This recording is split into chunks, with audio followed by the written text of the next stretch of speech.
Ang lampara sa kwarto. May lampara sa kwarto ni Lisa.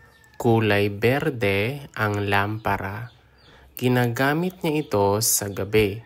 Nagbibigay ito ng dilaw na ilaw. Nakakatulong ito sa pagbabasa. Pinapatay niya ito bago matulog. Magaan ang pakiramdam niya dahil dito.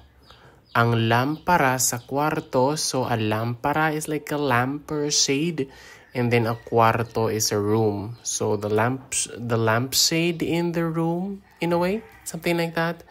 So may lampara sa kwarto ni Lisa, so in Lisa's room, there's a lampshade.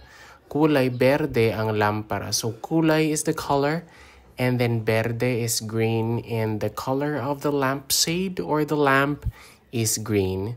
Ginagamit niya ito sa gabi. Ginagamit means like use. And then gabi is evening. So she uses this in the evening. Nagbibigay ito ng dilaw na ilaw. So bigay is like give. And then dilaw is yellow. And then ilaw is light. So it gives a yellow colored light in a way. So nakakatulong ito sa pagbabasa. Tulong means like help. So this helps when reading.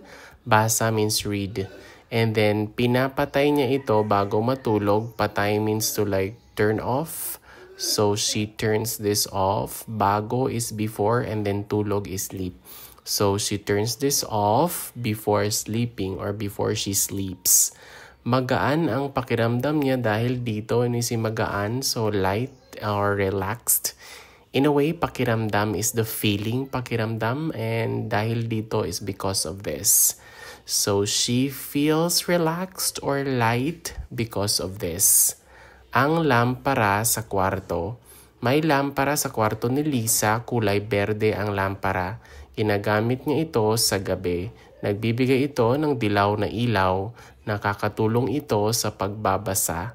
Pinapatay niya ito bago matulog.